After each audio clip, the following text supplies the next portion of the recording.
It Happened on the Job, the podcast for relatable conversations with contractors. Sponsored by Goodman Insurance.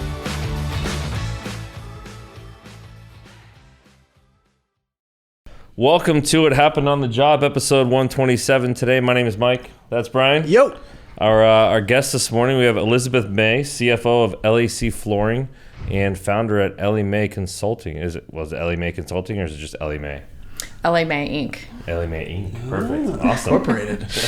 Fantastic. Well, thanks for joining us today. We appreciate it. Thank you for having me. Thanks for coming down, making the trek from all the way up north, right? Yes, Calabasas. Oh, wait, you came down from Calabasas? Long drive. I was going to say, when we met for lunch. I feel honored. We met for lunch a few months ago, and it was in LA, and I was like, man, that was far. But yeah, she made it all the way down. Oh, I remember this lunch. Yeah. Very cool. Well, thanks for coming in. We appreciate you taking the time with us today. So kind of how we got all these started, we want to know your story, how you got involved into this industry and the road to where you are today. Yeah, so in high school, I had a program that was available, building homes, and I decided I didn't want to be a helpless female, so I decided to sign up. Well, 2 houses later, I realized I loved project management, I loved construction, and it kind of took a turn from there as to how am I going to make this work for myself.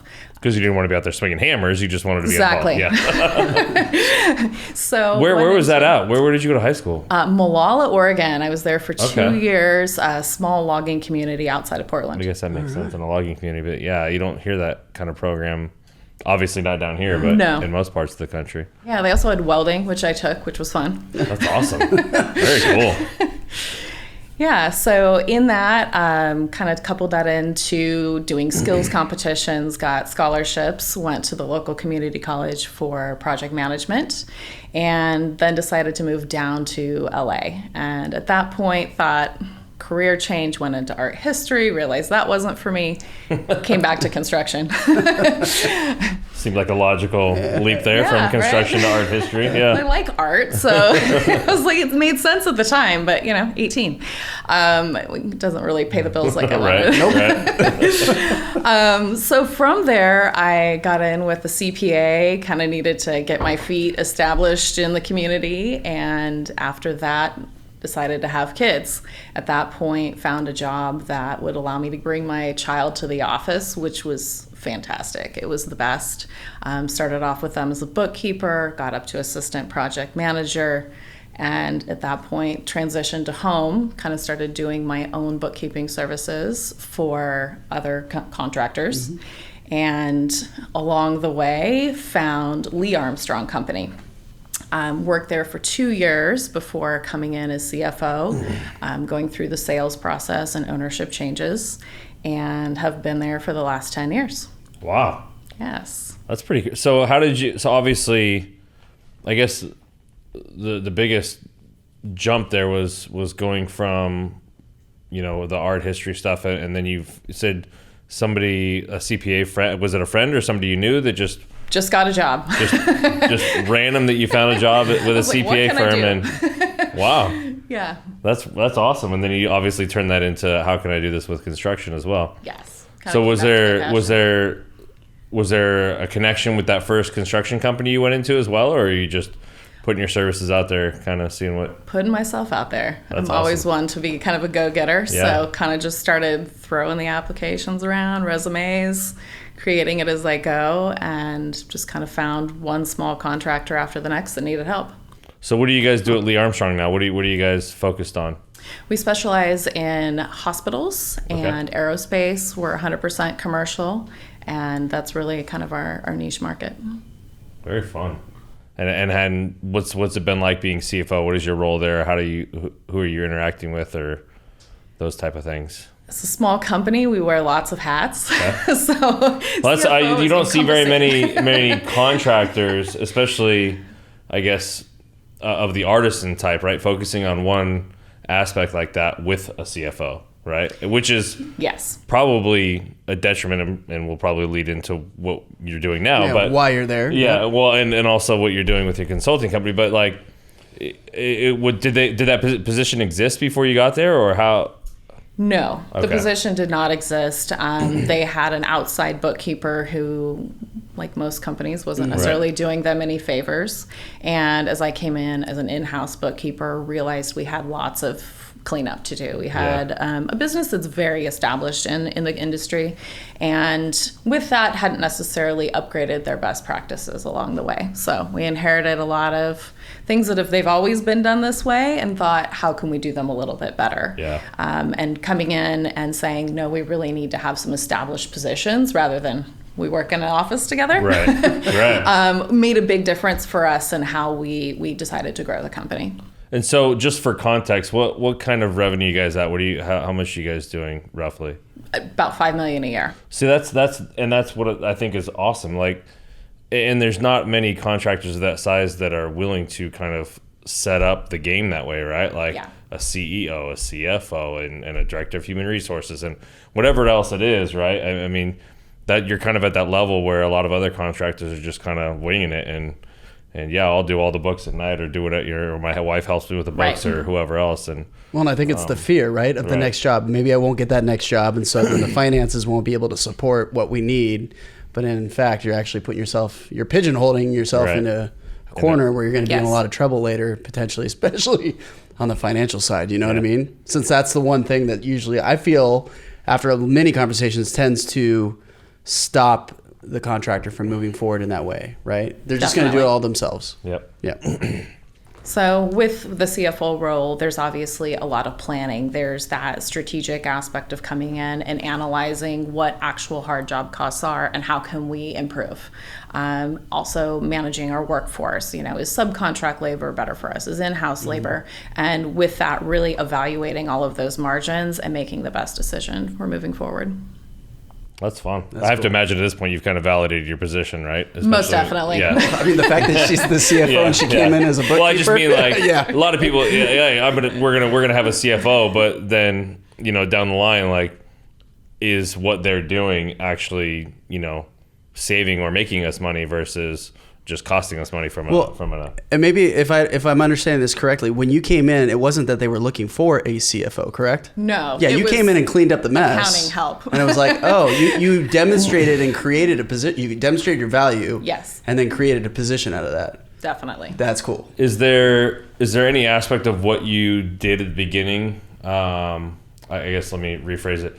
Is there any part of your construction history that kind of helped get you to where you are now with Lee Armstrong, or was it strictly just the financial side in your history there? No, the construction side definitely gave me a good foundation of obviously knowing what it goes into building anything, having that practical application. Just that flow or the process, right? Absolutely. Yeah. And being able to not miss steps or realize some of the hurdles that you encounter in an industry specific construction versus finance in general. Kind of those things that it's definitely a market that's been a little slower to jump on the technology. Oh, for sure. I love through COVID, we've come a long ways. Yeah, it kind of forced a lot of people, right? So I'm thrilled with that, and it's definitely changed the way we've done business in our office, and I'm hoping it kind of continues that way. Oh, and unintended consequences, or I guess unintended timing, right? I mean, we started this in February, and then a month later, COVID hit. So not in February. I think first episode released first week of March. Yeah, late. And then a week later, everything shut down. Yeah. So it's just more that as contractors are being forced to become more, I guess, tech savvy or comfortable with that aspect, we were also getting a lot more traction and people willing to, meet us via Zoom and do all those kind of things. So it was fun kind of timing to kind of for it to all work out. Mm-hmm. What is there anybody at Lee Armstrong that kind of, because obviously flooring probably isn't something that you did or specialized in before you went there, right? Not a specialty. Did you have some sort of mentor there, or somebody that teaching you kind of how it works from a flooring standpoint, or was that necessary, or how? That wasn't necessary at first, Yeah. but obviously I wanted to walk into the warehouse and be able to feel it for myself and be like, what's the difference between sheet vinyl and VCT, carpet tile, broadloom? So you have all these industry specific terms that you want to know. The person I am, I want to know as much about everything as possible. So I was like, all right. You don't want to just see the words on the spreadsheet on the balance sheet, right? Not at all. Understand, I was like, what exactly is, this product? What is it for? And, over the years we've experimented on, bringing products in from other places and, China, for instance, and the quality control issues that you run into there. So having that working knowledge of all those parts and pieces really helped. Is that just things you learned along the way, just kind of asking questions and being involved? And pretty much. Yeah. Again, small company, I'd be like, okay, I need to know this, kind of walk into the warehouse and be able to take a look at that, as well as lots of research on my own. That's fun. I have to imagine that was probably a long process, right? Kind of understanding Definitely. everything. Yeah. And even then I would 2-3 years into it, I'd be like, wait, what was that again? Exactly. How do you put this on the floor? So it was nice. So kind of walk us through what the inception and what went behind. Well, that was tough. What went behind starting the Ellie Mae Inc? So, as a small contractor, again, wearing many hats, HR became something that I took on. Started with payroll, and then, of course, translates to employee handbooks. And, as the ball went on, that was something that I needed to take more of those responsibilities on. We went through a lawsuit which really brought to light that my lack of formal education in HR was a huge problem. So at that point, I decided to educate myself. I want to not necessarily know it, but I also want to have those certifications that make me qualified when I say this is the decision I made and I stick with my decision. And at that point I thought, this just took me almost 2 years of my life. One, I think I can do something with this, but also as the regulations have changed in California, one of those is the sexual harassment prevention that came out with the Me Too movement. So I thought, I have to give an hour of training to every employee we have. I have to give 2 hours to management. And once again, I'm going and educating myself on how to do that. Right. So after weekend seminars of doing this, I thought, well, I could sell this to other contractors. I could come in and be helpful to them. They'd be willing to pay rather than have to have all their in-house people do this. And that small contractor area, they don't have an in-house HR person. They don't have that in-house CFO. Which is kind of what we were talking about before. Yeah. Winging it. So with that, I thought, okay, this is being able to provide a quality product without necessarily all of the expense that I personally went into for that. Kind of on the other side trying to recoup some of that expense. Exactly. Yeah. That was the other thought of hey, this costs me a lot. What can I do to make this work for myself? And it's been a very fascinating journey, not unlike you guys. Finished this training in February, gave my first presentation the first week in March and went, oh man, I can't do a group of 25 people in a room, COVID. And so it's been a really fascinating year in how that has evolved with COVID, how my business has changed, how I've changed to doing online trainings, how I've changed to doing COVID trainings. Kind of that one little key piece sparked a whole nother business model. So it's been a great journey the last year. So you started with the harassment training, right? Just because that was a need. Yes. What other kind of things do you guys offer now? I would have to imagine it's one of those businesses where it's like, yeah, I guess we could offer that. Let's learn how to do that. Yeah, I guess we could offer that. Let's learn her to do that. Bookkeeping seems to be an in that's like the go-to because most people need bookkeeping. Yeah. Payroll services is the next one. I've recently sold a slew of 401k have a great partner for that. Like managing 401ks? Managing the 401k because as they're doing the payroll, they need someone to do that implementation process. So really partnering, I'm in 5 states now. Jeez. So partnering with people. I was gonna say. Don't sleep. Wait, you have children too, right? Is that what? I have 2 children. One's lucky enough to go back back to school, my 10-year-old, and then my 14-year-old is my BFF, my work partner. So he's at home. Start him young. Right. Hanging out at home with you. Yeah. So it's been something where I've come in with a lot of failing businesses in the last year and being able to help them too. So it's been nice to say, how can I get your PPP? How can I get your EIDL loans and keep you in business? Yeah. Wow. Just like kind of a one-stop shop for everything, huh? I'm like, I can find somebody to help me with Right. that. So, finding somebody. So what does your team look like now? I have 2 social media marketers, which is another area that's just really taken off. They're spectacular. They're graduating students from East Tennessee University. Okay. So they're remote workers. Doing your social media or for your clients? Started off with mine, actually, after I talked with you. Yeah. Found someone to do my social media, and all my clients are like, we love what you've done. Can you do this for us? And I'm like, yes. Why not? Every business owner has an answer. Yes. Yeah. Yes, absolutely. I'm like, sure. I'm not sure how that's going to look, but okay. And that's just blossomed. That's really taken off. And I'm thrilled to have both of them on the team. And I have 3 bookkeepers, payroll gurus. We've also taken on, with all the written COVID policies and OSHA-related compliance, we have a payroll that she's transitioned into that kind of COVID specialist, I would call her. And that's been kind of another little market to pursue. Dang. Wow. Is it strictly contractors, or are you kind of venturing out? At this point, I'm all across the board. I Yeah. have a manufacturer, I have bakeries, I have private investigator, kind of all types of business. Just recently picked up a retreat center. So How are you marketing? Like, is it just referral based? Like, you did a couple and they're like, Yes. oh my gosh, you got to talk to Ellie. She's the one. At this point, it's completely word of mouth referral based. And I recently told my social media marketer, I was like, stop doing Slow so many down a posts. little I bit, was like, pull back. I'm like, let me catch up with where I'm Too at. many phone calls. Yeah, I was like, too much. Said no salesperson ever. I know, right? I was like, I'm like on the phone 12 hours a day. I was like, I need to dial it back a bit. So how's the time management been with LAC Flooring? I mean, challenging. Where does the future go with it? I'm not to put you on the spot, but No. I have to imagine they have to Are see we the writing. editing this part out? Right. I mean, I have to imagine like anyone with, something between their ears can see the writing on the wall and where you're going. I have a great team in place there, which I've been able to. I'm very efficient with my time management.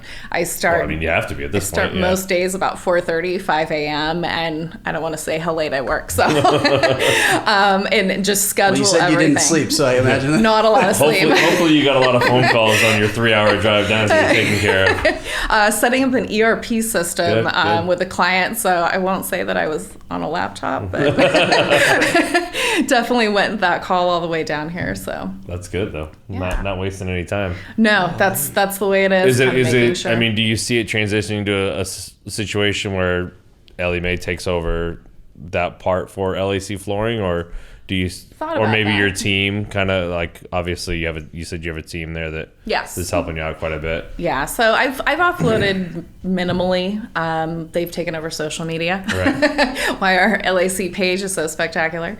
But for the most part, I've kind of been able to manage my duties. Just again, that really Yeah. efficient time management, and really found some amazing software to help me do that and help me manage my team really efficiently.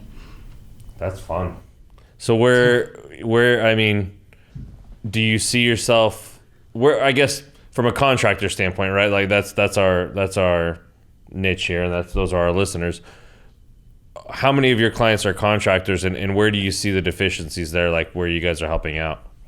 I would say I have about 10% of Okay. my clients are contractors, and really their accounting and that accounting aspect is holding them back. It's holding them back in logistics. It's holding them back with their people because they don't efficiently manage their resources. And at that point, things start breaking down. You have a lot of emotions, plus with, I think, COVID, everybody, the highs and lows of that aspect. And that's something that I'm really seeing that is become more challenging from an HR perspective. And I'm hearing a lot more employee mediations. That was another thing I've taken on during COVID, and really finding that that's something I'm doing more and more of, which tells me kind of where people are at with their employers.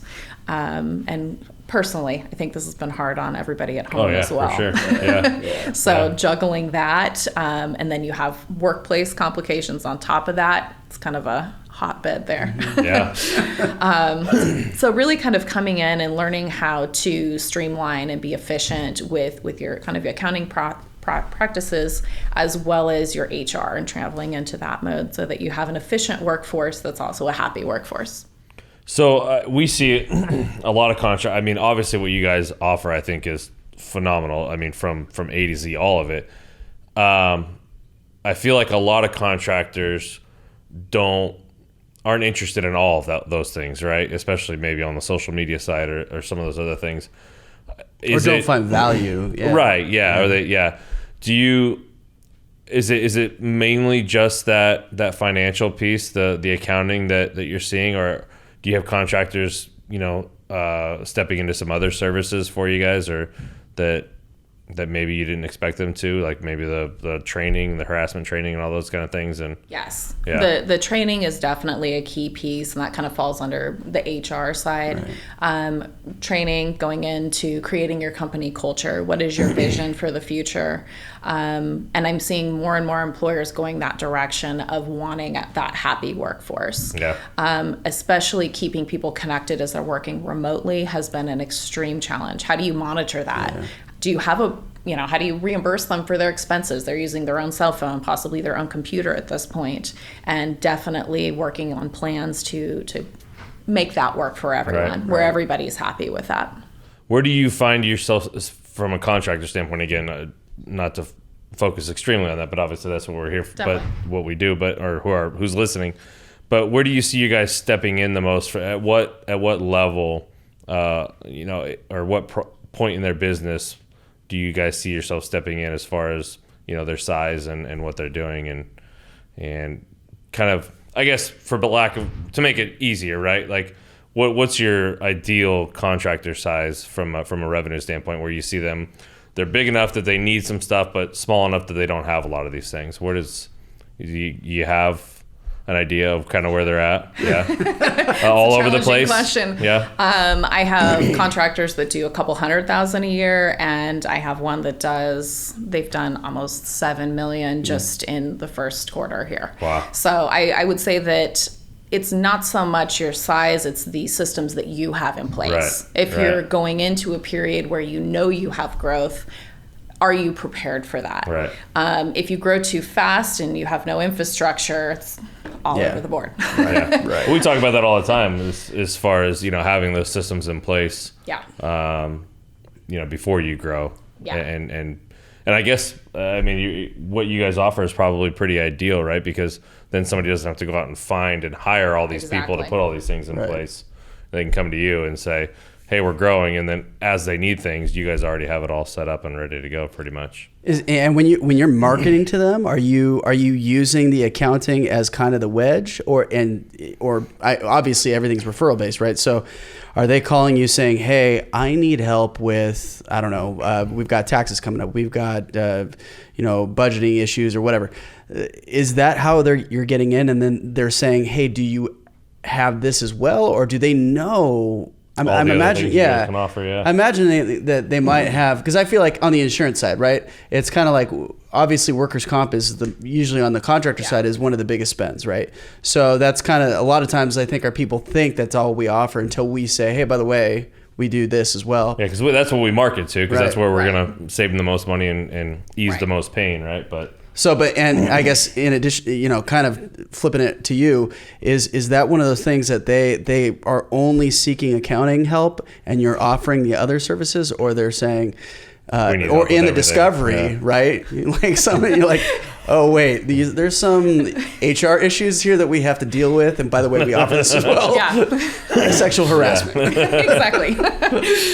Accounting has been probably the broadest spectrum of everybody has a problem. You have an audit, you have, Department of Industrial Relations knocking on your door, and you're like, oh, I use so-and-so, they can help you out. Right. But then again, coming in and saying, well, why are you at the place that you are? And having owned a small business for myself, having had small business experience throughout my career, I have a pretty good feel of how things work now, and kind of ask the right questions of, so what does your employee documentation look like? And what's the deer in the headlights? And you're like, okay, what is what's that? And then you can kind of go through that list with them. And then I've had clients that have come to me in January, right after OSHA passed the new regulations, and said, I don't have a written COVID plan. We've been doing this, but I have nothing. Right. So that's been kind of my other big in, is being able to come to them and say, I'm your one-stop shop for COVID. I can provide it all for you. So that's been helpful. So from a contract, we do the insurance, right? So somebody will come to us, and this happens far too often. I'm sure Brian can attest to it, but they say, hey, yeah, we'd love you to take a look at our insurance and what, see if you can save us some money. So we obviously go in and there's things we need to know, right? You have a business. The insurance carrier wants to understand what that business is, how it operates, and evaluate that risk accordingly. So there are lots of things that we need from an information standpoint that more often than not seems to be like pulling teeth from a contractor, right? I don't know what it is about this industry, but they seem very like, who's going to screw me next kind of thing, right? And Cards so close to the chest. Right, yeah. They're very reluctant to turn out, and not everybody, right? There's obviously the ones that understand, and that's great. But so to that point, how has it been for you? Obviously, these people are coming to you as well, right? But they're also coming to us. So do you kind of get that from your contractor clients? Are you feeling that as well, or do you see that as well? Or have you guys been pretty good about being getting the ones that are pretty open to that stuff? I have both extremes, I would say. I have the ones where after months, I'm still like, I still need this. Right. I still need this. Right. I can't do anymore. I'm at a standstill. And then I have clients that are like, here it is. Take everything. And you're like, I don't need this much. I'm not ready for this. I'm like, pull back a little, pull back. So it's really two kind of opposite ends of the spectrum. I do come with great references, so I'm able to say, here, call this person. I've known them for 20 years in the business. They can give me a character reference. And here's someone, even though Ellie Mae is relatively new, they've been a client since day one. So I have kind of both ends of those. Not sure how often they actually call, but being able to provide those references has kind of given me some credibility, as well as I think still maintaining my position with LAC flooring, which is something I intend to do. It gives me that credibility of like, I know exactly where you're at. Right. I'm facing the same hurdles and challenges. I can help you right where you're at today. Yeah. How was it going into other industries, having as much experience as you had in the construction and contractor space? How has it been going into other industries with Ellie Mae Inc? It's been interesting. A lot of research. I'm like I said, it's good. I like to know everything about everything. I have one of my newest clients who's a belly dancer. So did not know anything about her industry. You say belly or ballet? Belly dancer. No kidding. Okay. Yes. All right. And a yoga instructor. So for her, obviously, I was like, okay, I've taken some yoga classes, but that doesn't necessarily. So she's just one person with a couple different businesses, and she's coming to you like me.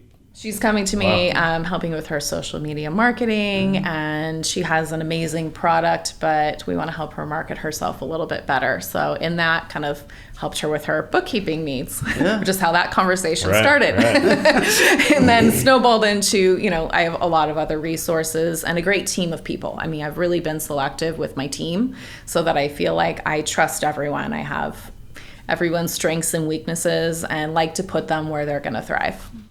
That's cool. I mean, I think that's important because maybe somebody listening to this might think, hey, I don't think, we can afford, or our budget might not, be there for some kind of service. But if somebody with just a single person, right, like a one woman shop, I think that obviously we don't need to discuss all your pricing, but I think that it obviously makes sense, right, on every level. But it's not really a one woman shop. I mean, you've got a whole team. You actually have infrastructure in place. The girl she was working for. Oh, I see what you're saying. Yeah, the dancer. The dancer. Yeah, being just yoga one instructor. Yeah. Yep. Obviously, she's not. Maybe she is not doing hundreds of thousands of dollars a year, but maybe she is. But we're headed there. Yeah. We're making great strides for her. But that's what I'm saying. Like, she's not now, and she still is able to see the value in what you do for the cost. Obviously, there's a cost there, so that does make sense even at that level, which I think is awesome. Well, the fact that you're actually paving that path down the road for her to be able to say, hey, this is where I'm at today, and this is where I will be at next year, or whatever, or tomorrow, whatever. I mean, I feel like most small businesses that are those like sole proprietor, like I don't care the industry, right? It's just the one person that's run the ship. You know, they kind of always, because we talk to people every day, and like you do have those people that, hey, we're always going to be here, and they really can't get past that. Right. And I don't know if they want to, right? Some do, and they just don't know how. They hit that glass ceiling. Exactly. And so, I mean, the fact that you can come in and, you know, here's the roadmap. This is how we get there. And you get them past, I mean, because they're probably here, right? Every day. Like, how am I going to make, you know, I guess payroll, right? It could be. Or, you know, how am I going to pay myself, right? Yeah. How am I going to live, right? Yeah. And that's that strategic planning, and that's kind of the session that I just recently did with her, is to sit down and say, what are your goals for 2021? What is your plan? Now let's chunk that down and say, what are our goals together in the next 30 days, 60 days, 90 days? And we obviously had differing goals, and I was like, these two really coincide. And I know that this makes you nervous because you don't have the bandwidth to do it, but we're gonna make this happen for you in 30 days, even though it's, you know, you said June, I'm saying, you know, April 1st. Let's be aggressive here. Yeah, right. How often, though, when you're sitting down with somebody and going over those goals, right, do they actually have them? I'm wondering if that's a challenge, especially on the smaller business side. I think people always have where they want to be, but it's putting it down on paper. For me, I'm the Post-it note queen here. I have my long-term goals. I have my 5-year plan. I always joke about vision board, right? I was like, but I found, I'm like, okay, my last 5-year plan came into fruition, and it came into fruition because I set goals for myself, and I said, this is where I want to be in 5 years. And so being able to take that to someone and say, I've accomplished this, you can too. Right. So take your long-term goals and let's figure out like how to make them not your 10, 20-year goal, but your 5-year goal. How do we take a 5-year goal and move that to your 1-year goal? Right. And really be able to kind of push the boundaries of what that is. And again, having the team to be able to help me make that happen. I mean, the yoga instructor, she has 5 people on my team working for her in tiny little chunks of time and capacities, but together it rounds out that whole package for her. So being able to come into any type of business, and we're all from different fields, you know, the entertainment industry, the medical industry, one of the other girls on my team owned a pest control business. So we're kind of all over. So we've all had a very diverse background and really been able to help on all levels. I think that's awesome too. Like what you said there, as far as, you know, the yoga instructor having 5 different people on your team working for. That's 5 different people with 5 different knowledge bases, with 5 different expertises and skill sets that she could no way she could hire personally, right? Like, and not that, I mean, 1, obviously she couldn't hire him full time, and 2, you're not going to be able to find somebody to work an hour a week for you, like you have them doing. So I think that's very cool. So what's your capacity like? Because after thousands of contractors listen to us, plus our 400 plus clients that we have, you ready to blow up? Absolutely. It's in my 5-year plan.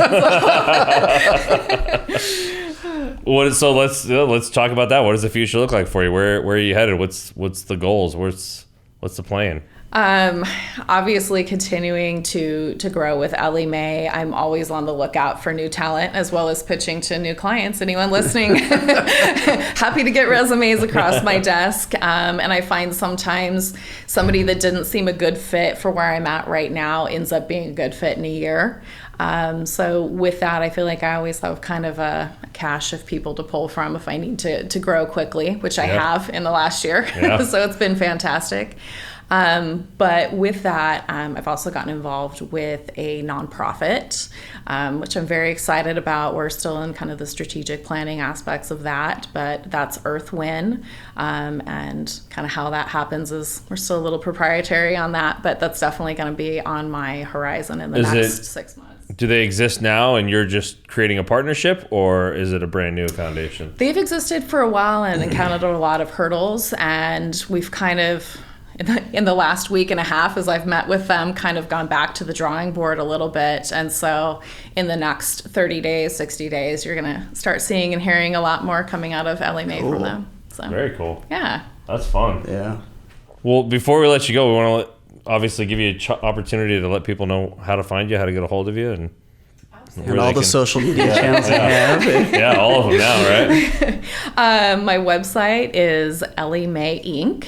And you can find me there. That'll direct you to all my details, as well as my Instagram, Facebook, LinkedIn. So that's probably the best way. Very cool. Well, we appreciate it, man. It's been fun. Yes. I'm glad. Well, what did we meet? We met back in like May or June, something like that, right?